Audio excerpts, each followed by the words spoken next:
Ask someone where the English come from, and you will almost certainly hear the same answer: the Anglo-Saxons.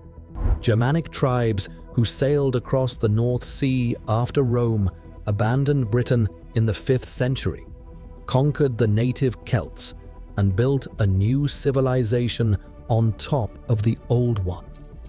It is a clean story, a satisfying story, and according to the largest genetic studies ever conducted on the British population, it is mostly wrong. The real origins of the English turn out to be far stranger, far older, and tangled with at least 3 massive population replacements that scientists still cannot fully explain. Every time researchers extract DNA from another ancient skeleton, the picture gets more complicated, not less. And the deeper they dig, the more it looks like nobody can say with certainty where the English actually came from. If you find stories like this fascinating, do me a quick favor and hit that subscribe button. We cover mysteries just like this one every single week. Now, let me walk you through what the DNA actually says. Celtic-speaking Britons inhabited the islands for centuries. The Romans showed up, ruled for about 400 years, and left. Then came the Angles, Saxons, and Jutes from what is now Germany and Denmark. They pushed the original Britons into the fringes, into Wales, Cornwall, and Scotland, and became the ancestors of the modern English. Historians debated the details, but the broad strokes seemed settled. The English were Germanic, the Welsh and Scots were Celtic. End of story. Then came the DNA. In 2015, researchers at the University of Oxford published the most detailed genetic map of Britain ever assembled. They collected samples from over 2,000 people across the United Kingdom, selecting individuals whose grandparents had all been born in the same rural area. That meant the DNA reflected the genetic landscape of the late 1800s, before modern migration muddied the picture. The results overturned nearly everything. First, there was no single Celtic genetic group.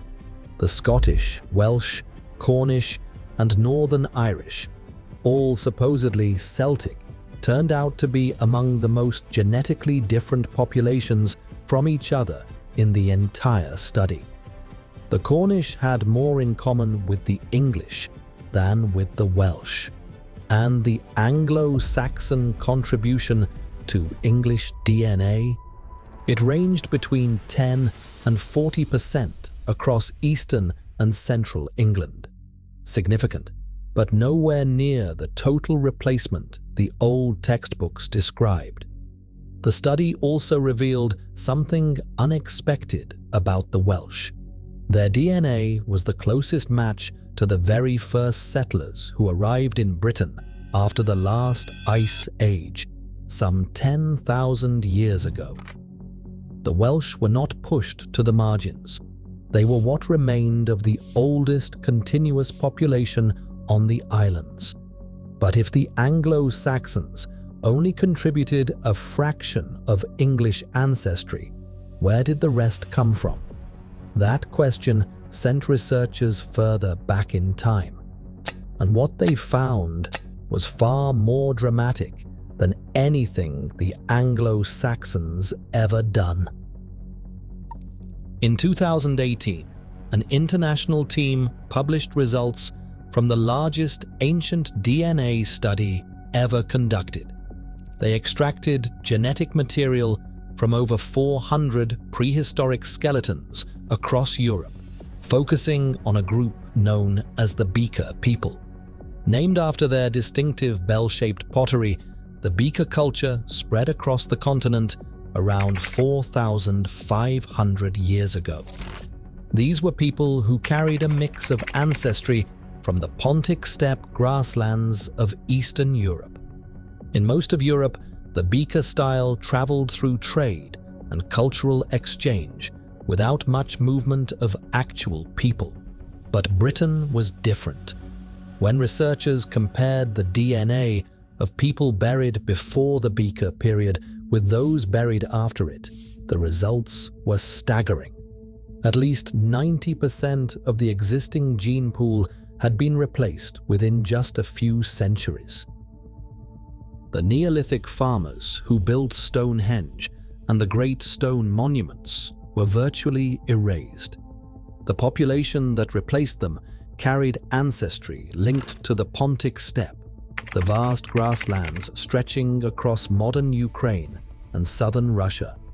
These newcomers brought Bronze Age technology, new burial practices, and a genetic signature that still forms the foundation of British and Irish DNA today. Professor David Reich of Harvard called the scale of replacement highly unexpected. For decades, archaeologists had resisted the idea that prehistoric migrations involved large-scale population change. The Beaker DNA proved them wrong in the most dramatic way possible, and the implications went beyond ancestry alone. The Beaker migrants brought with them the skin pigmentation and eye color that most modern Britons still carry today. Before their arrival, the population of the islands looked fundamentally different. So the deepest genetic layer of the English is not Celtic. It is not Anglo-Saxon. It belongs to Bronze Age migrants from the European steppe whose very existence was unknown to historians just a generation ago. The people who built Stonehenge contributed almost nothing to the modern English gene pool. Their monuments survived, their bloodlines did not, and the contradictions do not stop there. If you are enjoying this, take a second to subscribe and turn on notifications. That way you will not miss the next deep dive. Now, back to the mystery. Consider the Vikings. Danish and Norwegian raiders controlled enormous stretches of England for centuries. The Danelaw, a region covering most of eastern and northern England, was under Viking political authority for generations. Place names, legal customs, and vocabulary all carry unmistakable Scandinavian fingerprints. But when geneticists searched for Viking DNA in the English population, they found almost nothing. The 2015 Oxford study concluded that Danish Vikings left no significant genetic signal in Britain, despite centuries of documented occupation. Only the Orkney Islands off the northern tip of Scotland showed substantial Norse ancestry at around 25%. Everywhere else, the Viking genetic footprint had essentially vanished. How does a conquering population that rules territory for hundreds of years leave almost zero genetic trace? Researchers have proposed that the Viking forces were simply too small relative to the existing population. Even 25,000 Danish settlers would have represented only about 5% of the people already living in the areas they controlled. Over 1,000 years of intermarriage, that signal could dissolve into statistical noise. But this creates its own problem. If relatively small invading groups get absorbed by larger populations, why did the Anglo-Saxons leave a detectable 10 to 40% contribution when they arrived under similar circumstances? The math does not add up consistently, and different studies keep producing different numbers. And then there is the ghost ancestry that nobody can explain. The major 2022 study published in Nature, which analyzed 460 medieval skeletons from across northwestern Europe, confirmed the Anglo-Saxon genetic contribution, but it also uncovered a second wave of continental ancestry in southeastern England. Individuals buried in early medieval graves carried DNA matching populations from Western Germany, Belgium, and Iron Age France. Nobody knows exactly when or how this ancestry arrived. It could have come with the Norman conquest in 1066. It could represent centuries of quiet, undocumented migration across the English Channel, traders and settlers who moved back and forth without anyone recording their names. The lead researcher on that study, Stefan Schiffels, acknowledged that the question remains open. So here is where things stand. The English are not simply Anglo-Saxon. They are not Celtic. They are not Viking.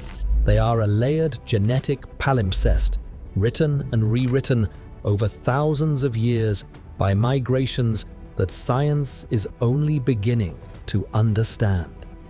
Bronze Age steppe ancestry forms the deepest foundation. Iron Age populations added complexity. Anglo-Saxon migrants blended in rather than replaced. Vikings came and went with barely a genetic whisper. And a mysterious French-linked signal sits in the DNA of southeastern England with no clear origin story. Every new study answers one question and opens three more. The technology keeps improving. Ancient skeletons keep yielding DNA. And the story of who the English really are keeps changing. What seemed like a simple question, where did the English come from, turns out to have no simple answer. Maybe it never will. If this kind of mystery is what keeps you watching, subscribe to the channel now. I cover genetic history, unsolved ancestry puzzles, and the science rewriting everything we thought we knew about the past. That video on screen goes even deeper. Click it, and I will see you there.